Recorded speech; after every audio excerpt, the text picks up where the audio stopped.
one of the first things we did, like to schedule interviews with designers from every single design team to sit down, for an hour or so to understand, how do they work today? What do they like? What works well? But also, what are some pain points you're experiencing today? Try to figure out, like, if we were to move to this new system, how would we organize things? Project cannot be successful if you don't have people believing for the common good of kind of improving how things are. So having that conversation early, kind of flagging any potential kind of misalignment and setting expectations right. So I think getting that trust, I think is very important. If people trust that we can build this together. Hello and welcome to the Design Explorers, a podcast by the Agora design team. Agora.com is the global digital travel platform where you can book hotels, vacation rentals, flights, and airport transfer. In this podcast, we will be sharing the awesome work of our design team, discuss interesting trends in relation to design and travel, and talk about product design in general.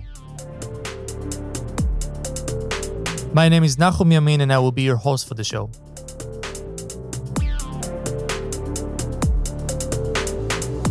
Nahum, what was your first impression of Figma?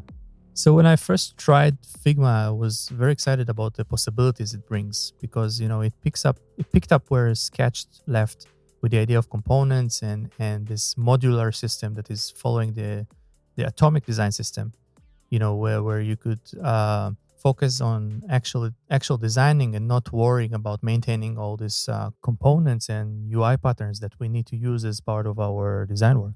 Mm-hmm. I definitely recall the first memory that I have with Figma. I think it was creating my first child and parent component and seeing the child component kind of shadow and mimic whatever changes I've made on the parent component was just so satisfying to watch. And I believe that was the same excitement that all the other designers were having when we have decided to kind of migrate our tools to Figma. And the takeaway that I think Alex and Fendy has been repeating as a pattern throughout this podcast was that there are greater problems that the Figma migration will not solve. I think initially they had this idea that, we're going to change the tools and therefore the way we work together, and it's going to change everything, the way we work, and solve all the problems that we've had since we're starting scratch, right? But that's not the case. That is true. Figma is just a tool, and I think like Alex was saying in the actual episode, it was saying, if you expect that you will migrate to Figma and then all your problem will be gone and everything is solved, it's not really the way. Figma is there to help you with the process, but you will have to address the needs, the pain points of all the stakeholders and users before even doing the migration. And yeah, Figma has been improving for literally every single update that they have been releasing. And even within this week, I think there were some new updates from Figma, and our internal design team was really sharing those updates and things that, could improve our workflow. So we're really excited to see what they come up with in the near future. Yeah, I think that the future of the design tooling is very exciting because there are still opportunities and there are gaps that need to be closed, especially moving from product design to product execution and, not only designing in the tool, but maybe in the future, it will be possible to translate the deliverables into actual code that developers can use in production. So then it's become a real collaboration tool. So in this episode, Alex and Fendy introduces their Figma migration project. They talk about their process and how they went through with their challenges, some of their takeaways and reflections. And I hope you enjoy the show.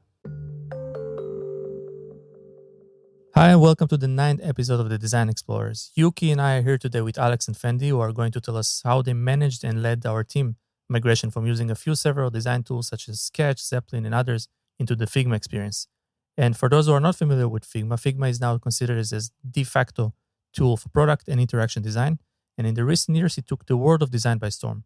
Alex and Fendy worked with our designers to make sure this migration could go smooth enough without interrupting their work. And today we are going to learn how they did that. Alex and Fendy, welcome to the show. Thank you. Thank you, man. Let's start by giving our listeners, some background about who you are, how long have you been at Togoda? All right, cool. I guess maybe I'll start. So yeah, my name is Alex. I've been with Agoda for about 4 years, and I worked both on the hotel-facing side, helping all our hotels to work with Agoda better, to provide, the best prices, updates, the, inventory, hotel information, etc. And as of 1 year ago, since 1 year ago, I've been working on the hotel-facing side. So I'm currently designing packages solutions for people who want to book more than just a hotel with Agoda.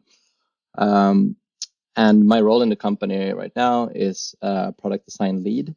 So I would say that role is still an IC role. I'm still designing. That's my main job. But it's kind of a bridge between the leadership team and the IC designers, trying to both mentor the more junior members of the team and also advocate for, design quality and design challenges that we face as a design team every day to leadership and help to solve that. Hello, my name is Fendy. So I've been at Agoda about 4 years. Prior to working in the design system team, I was in a few different teams. But now my area of focus is mainly design systems. And so design system falls under this kind of broader umbrella called design ops. So we look at things like tooling, how designers are working, whether they're efficient, whether they need help with some of the processes around design or how they make design or how they ship products. And design system is kind of one of the core pillar within the practice of design ops. So yeah, glad to be here.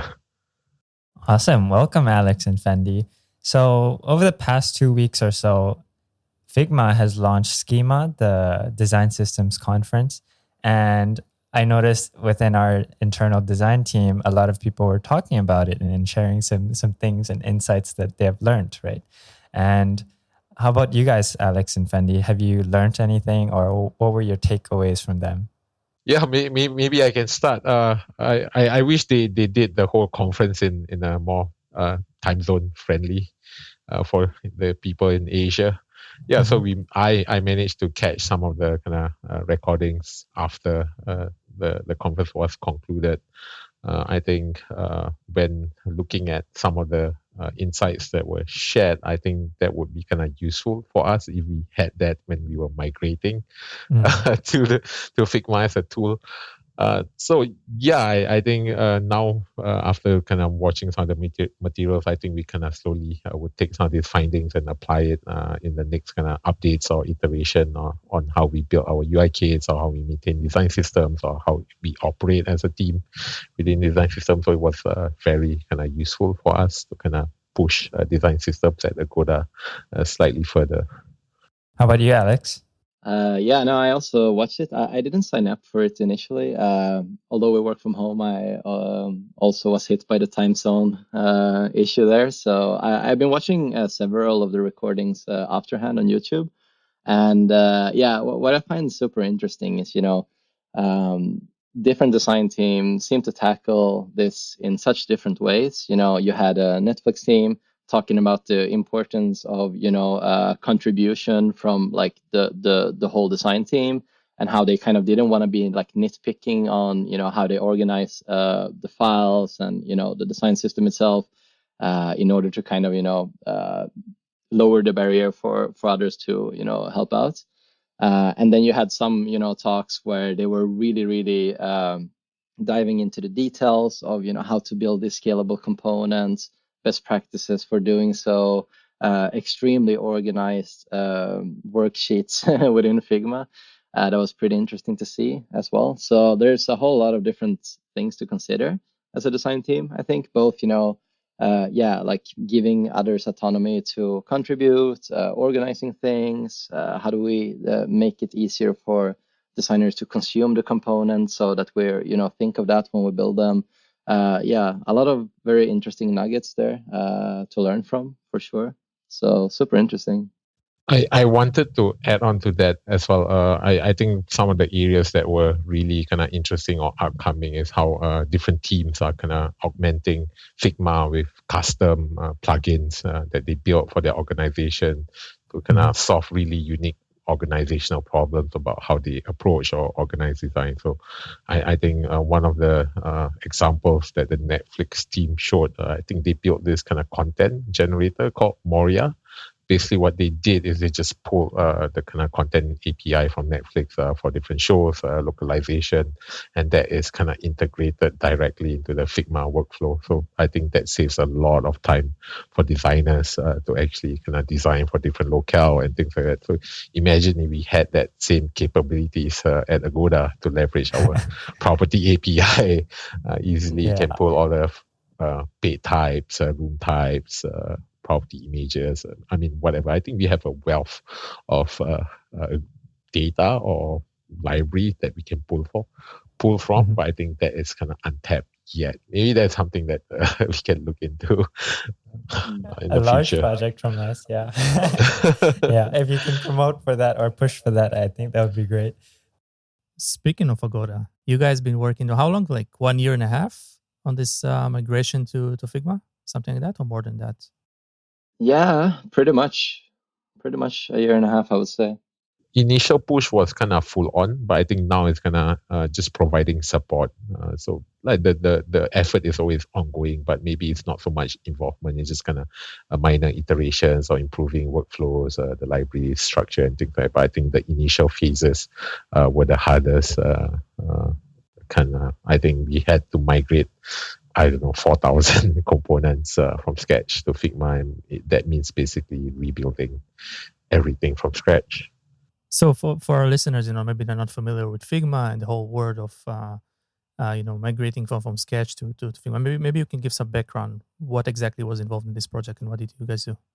Yeah, sure. So yeah, I think there are like two major like components to this migration. One being the design system side, like how do we build a scalable design system, which Fendy was kind of leading all of that work. But then the other side, where maybe I was taking more the lead on, was how do we set up like all the different features and products that we have, and like how do we make the whole like system work well for all the designers? How do we encourage collaboration between teams? How do we make people stay aligned? So I would say like there were two parallel tracks in our migration. One trying to understand and figure out that part, how to work together better and more efficiently, but also how to actually like migrate the components, design systems, and make sure that people can consume those in a good way. So yeah, definitely like those two tracks happening, and I think the whole project kind of started about 1.5 years ago. I think plenty of designers on the team had sort of tried out the tool like on their spare time, or just played around with it for fun.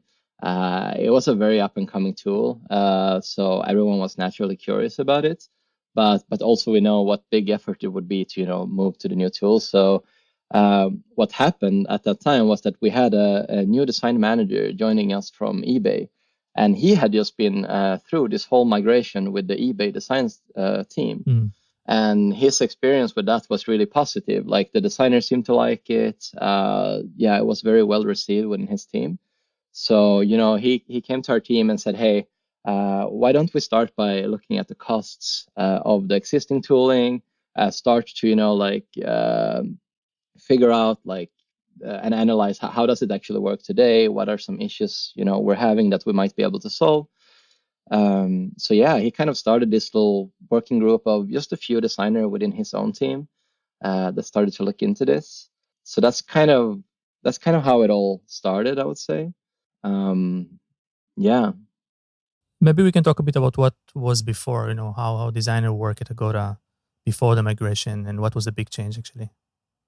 Yeah, sure. So the way we kind of worked, so way back in the days, like we were using Sketch and people were like sending Sketch files, putting them on servers or sending them on Slack.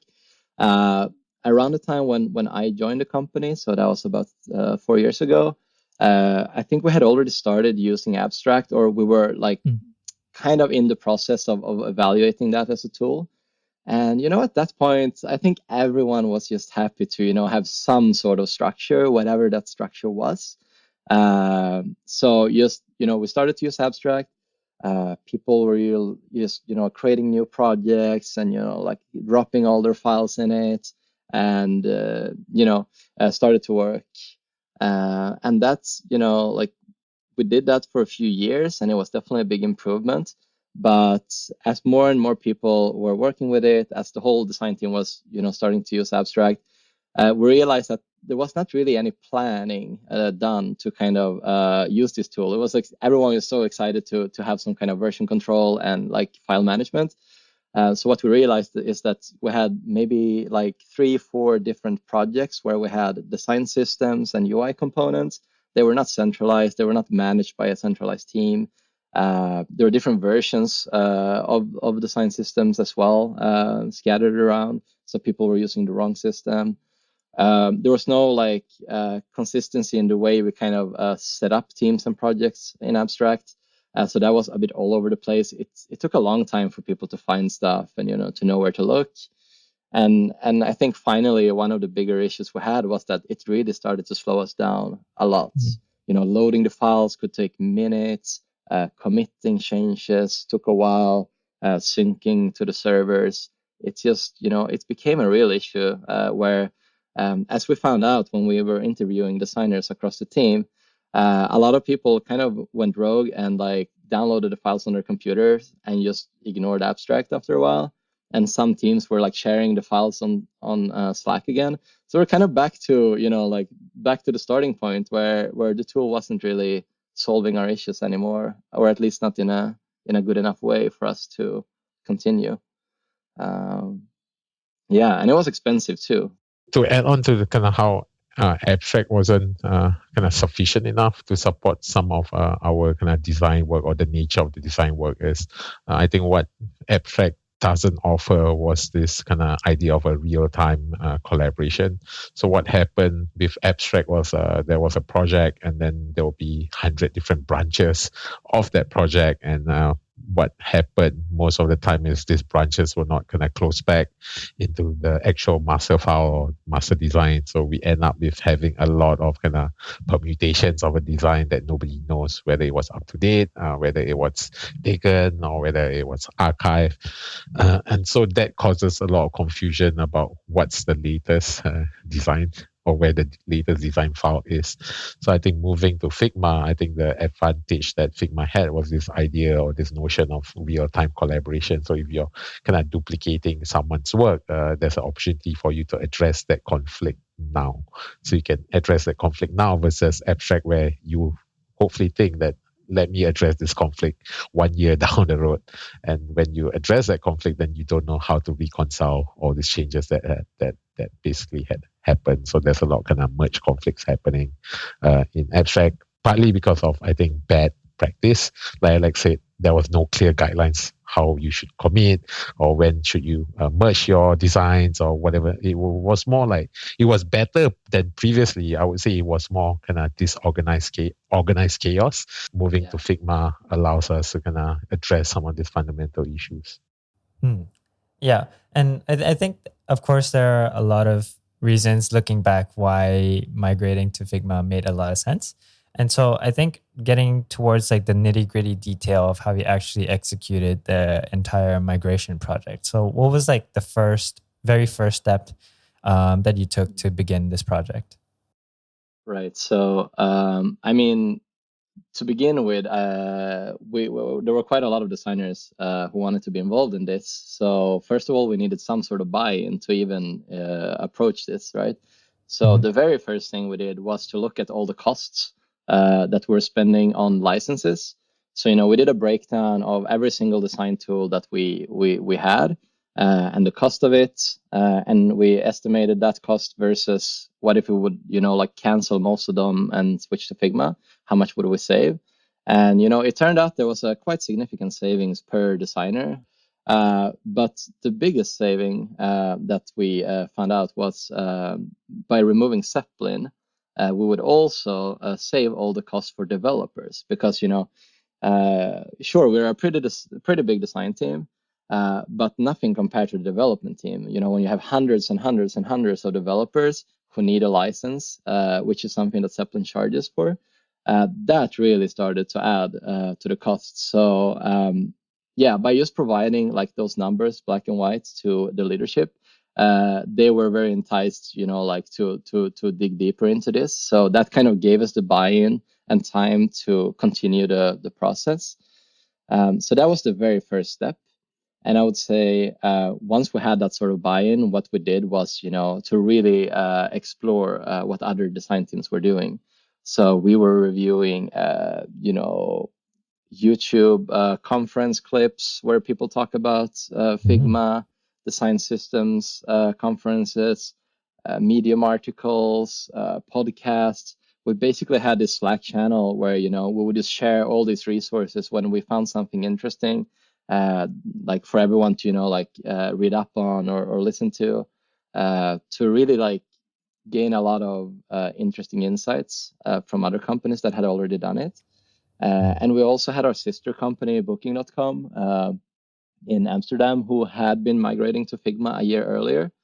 So we kind of set up a call with them, like talking to some of their designers and design systems team to understand how they went about migrating, what the challenges were. So that was also very helpful. And something that I kind of realized at that point was that, wow, yeah, like there's such momentum for this in the design community, and there's such excitement both to do this migration for a lot of design teams, but also to share the learnings. So a lot of these companies had been, like very, very transparent with how they set things up, all the little, tips and tricks and tweaks they have done. So we found it super helpful at the time, I would say. So Alex, you mentioned getting a buy-in from senior leadership, but also you probably had to get some buy-in from the designers because you're about to change the way they work, they process. How did you handle this kind of, almost a paradigm shift in their mind? Yeah, for sure. That's very true. So I think like one of the first things we did, we did all this like research, looking into other teams, like what they were doing. But we also took time to schedule interviews with designers from every single design team. So, both the enterprise side, consumer side, all the different horizontals and verticals, to sit down, for an hour or so to understand, how do they work today? What do they like, what works well, but also, what are some pain points you're experiencing today, both with the tools, with the design process, collaboration. And we sort of, documented all of that. And at the same time, within the team, what we did was we had a few workshops where we started to kind of try to figure out, like, if we were to move to this new system, how would we organize things? Would we, let all the app designers like work in the same project and in the same team, and or would we organize things by, maybe consumer facing and enterprise side, or would we have different products in different teams? So we really started to, we had a couple of whiteboarding sessions trying to like lay out all these different options. And then we also laid out, what would be the pros and cons for each of these? Which one do we think works better? And then we came up with some initial drafts. Okay, if we do it this way, this is how this team is going to be organized. This will be the pros and cons that we can think of.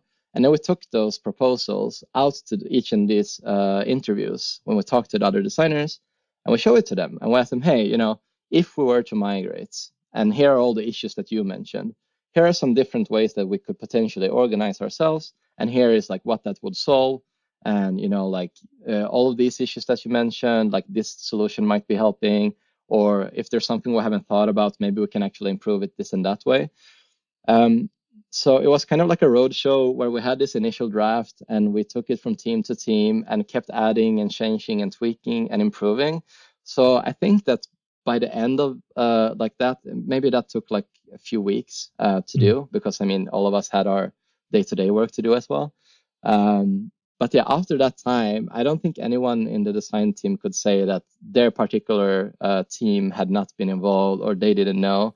Everyone had been involved in one way or another. Everyone got to have a say and help to kind of develop this plan. So I think just by involving people, making their voices heard, hearing that, okay, these are the issues that you're having and this is how we plan to fix them. I think that really helped us to gain momentum within the team, and get that sort of buy-in internally as well. And Fendi, were there any challenges from the execution, integration part? Yeah. So when the whole team decided that Figma is the de facto tool, I think it was a great opportunity for design system as well, because prior to Figma, like Alex mentioned, like there were a few kind of siloed UI libraries or sticker sheets that nobody knows or it hasn't been maintained. So for us, the goal moving to Figma was pretty clear. If designers are all moving to Figma as a centralized tool, and when that shift happens, we need to be ready to support them for all future design work that needs to happen. So meaning all our components that were previously kind of maintained in Abstract or Sketch needs to be ready by the time migration happens. So there was a lot of work in kind of making sure when this migration of 50 designers and all the developers to this tool, that all the components are ready to be kind of picked upon and built and used for whatever design work. So part of that was the goal for design system, but also part of it is trying to understand how do we structure our libraries in Figma, because previous that we maintained through Abstract as a kind of central library, but Figma has a different ways of managing files or project and structure. So part of it is how do we kind of mirror the same idea. So what we ended up with was kind of similar to how maybe if you're familiar with atomic design or how things are built. So we have our foundational or base layer, which are all our design tokens, spacing, color, typography, what have you. And the next layer are all components built through that foundational token. So through that, we are able to kind of even manage internally for design systems designer to maintain our libraries and cascade changes easily. So there was a lot of kind of trial and error to kind of structure the files and how it works, how dependency works within design system libraries, and also how dependency works on designer tickets who are using design system libraries in their design, and how do we manage changes around that and things like that. Yeah, so it was a big kind of effort, especially when we had to recreate every single component. Yeah, I think like the time it took for us to sort of evaluate different options, how to like structure things, how to set the files up, how to work with source of truth, etc. Like that was quite a lot of work that went into that, and a lot of work that involved like many different designers as well. And I think that time that like my side of this migration, like we're spending a lot of time on this. During that time, I think that gave Fendi some time to sort of like work with his team and the design system team to figure out a lot of things on the design system side, and even like start to prepare components. So that's why, like I mentioned before, like we work on two parallel tracks. At one point in the project, we sort of like collectively decided that okay, Figma is the tool that we do want to use. We think this is way superior for XYZ reason. And after that, Fendi and his team could straight away go and work on that stuff in the background while we were figuring the rest out with the team. So that also kind of gave you guys a little bit more time, I think, to do that. Yep, that was really helpful, because when it was decided that this is going to be the default design tool, I think the incentive for us is we are able again to make sure components are all ready, and part of that kind of migration is all the master files that were previously kind of outdated had a chance to be kind of updated with the newer components to make sure they are kind of as close as possible to what we see on the actual product. Are there places, do you think there can be a little bit more conversation around optimization? I think Alex and Fendi, you both went to discuss about, the iteration process of getting feedback and making sure everyone in the design team is involved in this process. But I'm sure there are places where you had to make trade-offs, right? Between, for example, collaboration and visibility between the teams and so on and so forth. Did you have any challenges towards making a trade-off, and how did you work around those challenges? When it comes to alignment, and when it comes to communicating with each other and different teams, one thing that we did realize in this migration was that like eventually the tool is not going to solve all our problems, right? Like in the end of the day, like there are like I don't know 40, 50 designers trying to get good work done, and that requires more than just the tool. So what we did was that, okay, we realized we had all of these issues. We had talked to a lot of designers. They mentioned this, that, like aligning and communicating and like that stuff, is hard. So we try to solve that by, like adding our super rigid process where, okay, you need to do this and this and this and this and this. But eventually realize that, the more stuff we add to a process and we try to shove that down each designer's throat, the less people are gonna, be inclined to actually follow it. It just becomes too much at some point. Every designer has their own very unique way to solve problems, to communicate. So we definitely wanted to make sure that regardless of which approach we take and how we set up things and structure things, there's plenty of room for each designer to work in the beta in the way that works best for them.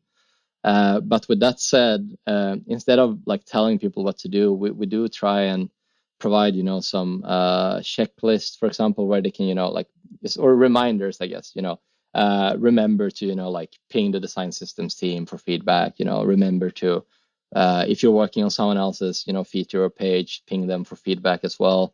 So that's more there for like ensuring that, we maintain a good quality of the design. But how you actually reach it, when you do that, how many times you do it, if you do it on Figma or on Slack or set up a call, like that's, really not something that we are interested in, micromanaging. Maybe I can add on to that. I think it was not coming from a place of trying to enforce or dictate how things should be done. I think we have, I mean, I would use a word, I think we recommend people to follow. So it's more recommendation. And always, I think when we build systems and things like that, it's always a question of a balancing act, right? It cannot be too rigid or it's too close. At the same time, it cannot be too open or too flexible. Then it's too chaotic, right? So I think it's always finding what's the right balance point that can fulfill most of requirements that designers need to do and how they interact with the system. So I think it's always a delicate kind of line or balance between too close to open, and how do we kind of shift that balance slightly left and right depending on the needs and situation, at what stage of the design process, how mature the design team is in thinking in terms of how they approach these things. So yeah, it's never, I would say it's never set in stone. It's more like recommendations and always trying to balance to fit the context of the situation. So, we started talking about schema in the beginning in the conference and how all these companies sharing their learning and takeaways. And of course, it came after you already did the migration, so it's not too late. But what are some of your takeaways? What are some of your learnings from this actually ongoing project so far? Yeah, I think Alex brought out a good point, is to get people involved as early as possible, because this ultimately will impact how they proceed with the work, and also will kind of ultimately kind of get their buy-in, because like I said, this project cannot be successful if you don't have people believing for the common good of kind of improving how things are.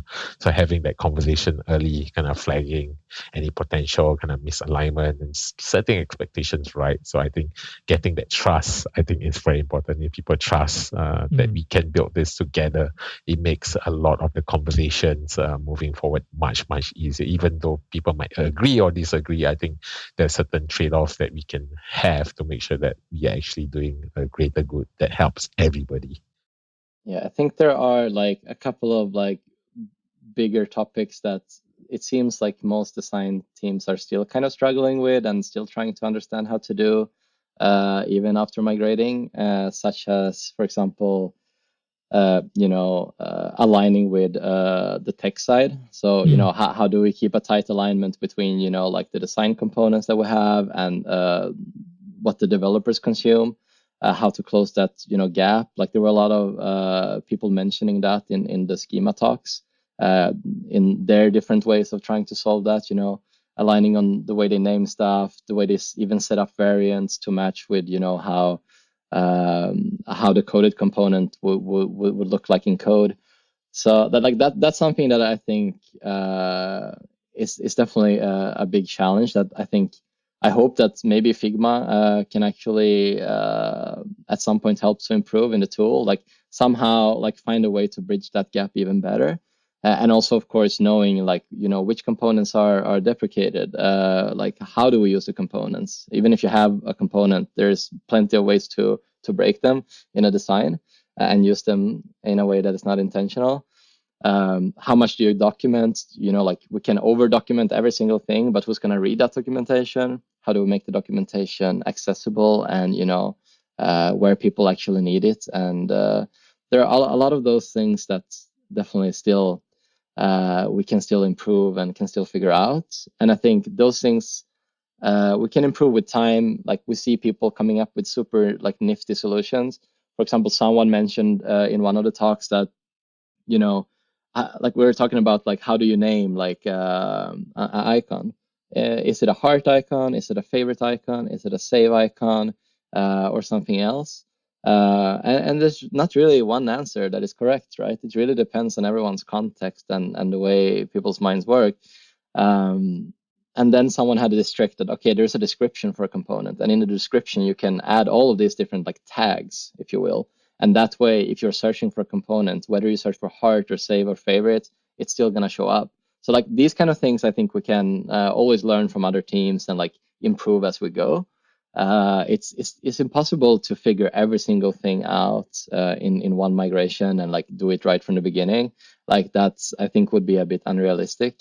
So yeah, it's definitely plenty of things that we can improve. If you had a chance to start it all over again, is there anything that you would do differently in the process? No, nothing actually. It was perfect. Oh. No, I'm kidding. I mean, if you ask me, I think if we had more development help from the start, especially from design system, I think it would be really, really helpful, because I think some of the pain points I think some of the designers or end users are facing right now is some of the components that were built in design or in Figma that lives in our UI libraries are not available for their developers counterpart. Mm-hmm. So there's this gap where it's available in design, but it's not available for developers.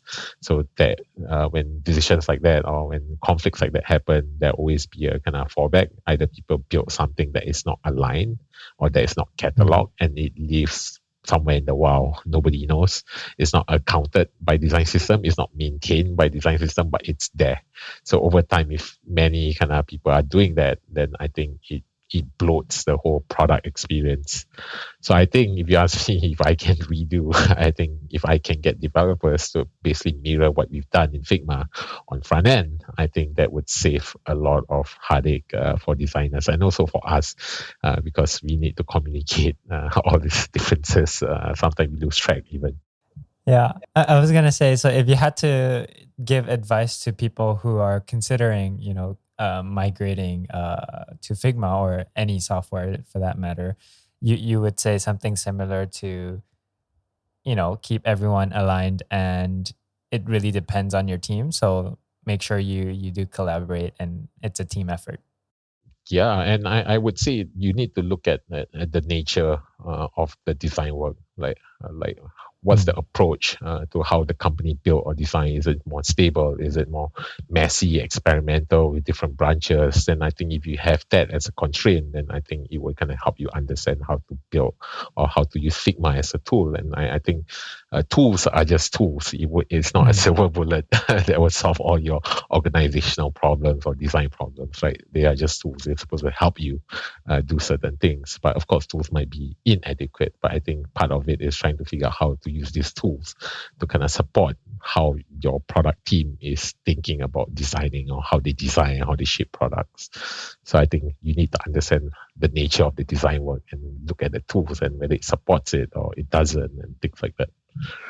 Yeah, I definitely agree that it needs to be very clear that that like a tool can only solve so much. If you kind of go in with this with a promise of like this promised land that we're gonna move to this beautiful Figma and it's gonna solve everything, then it's just doomed to fail.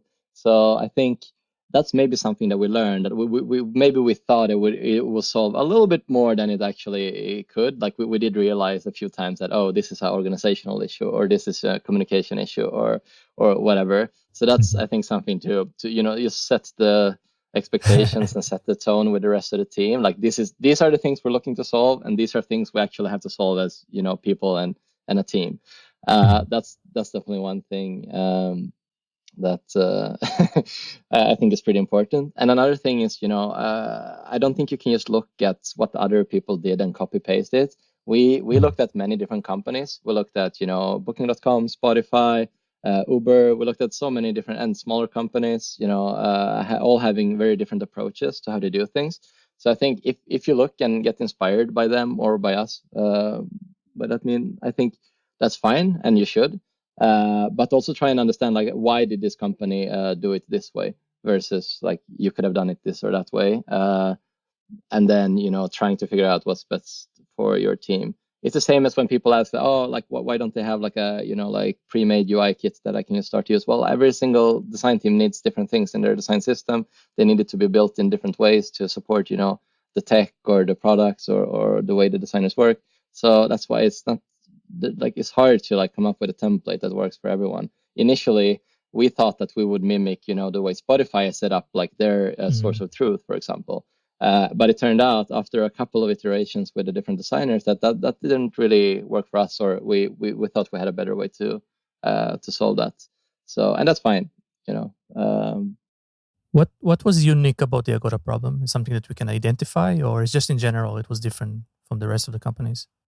I think like one big part of it that you can't forget is like you have a lot of legacy, even if you migrate to a new tool. Right. Like if you have done things in a certain way, like not only like, okay, first of all, the way maybe your sketch files or XD files, whatever, like the way they were set up, the way the design system was set up before, you might actually have to consider that when you migrate as well. Otherwise, it's just going to be too big of a task to completely change everything all at once. I think it's too hard to both completely change the way you work with the files and migrate to a completely new tool, onboard developers and product managers and others. Like you have to kind of pick where you do the improvements. So that's one thing. And the second thing, I would say like the way like our teams are set up, the way we work with our product teams, the way products are defined in Agoda, like the way we define a product, the way we like split up different product managers and development and Scrum teams is never going to be the same as how other teams are doing it. And we, of course, want our structure in Figma to mimic that in a good way so that developers and product managers can find their products, their designs, work with their teams in the most efficient way. We don't want people to have to move around and like go into 100 different teams and projects to find stuff just because, well, Spotify works this way and we wanted to mimic them. Like that wouldn't make sense at all. So like that context is, you have to work within that context and find what's, how to tweak that and make it work good.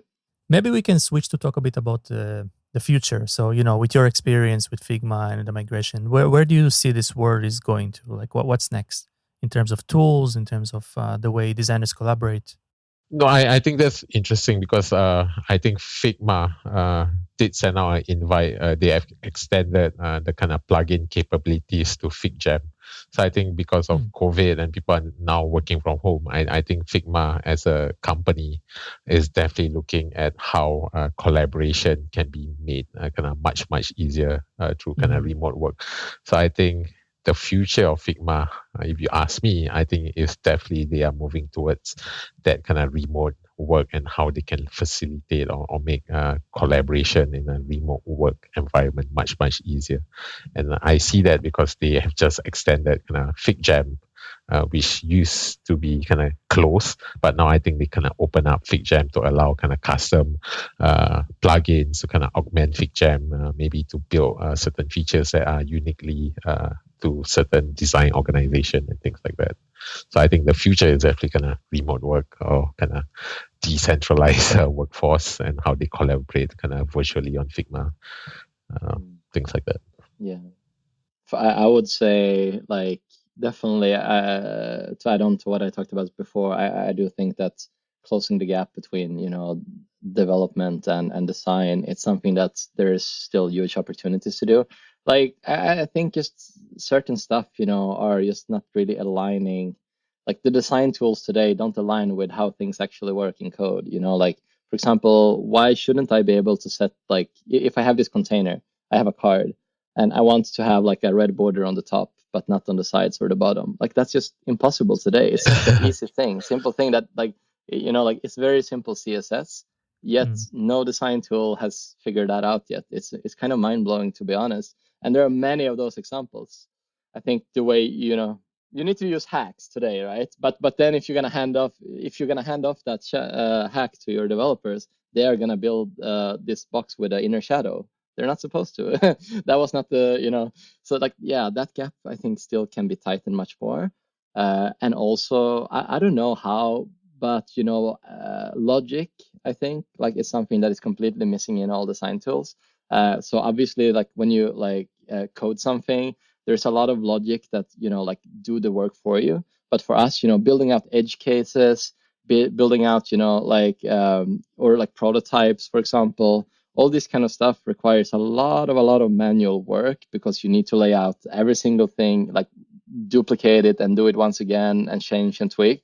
If there was a way to crack that issue to mimic the way you can work with logic, to reduce the design effort that we need to do, that would be pretty cool. So I would like to see something for that. And of course, like, more advanced prototyping, like a lot of us do, user labs online these days.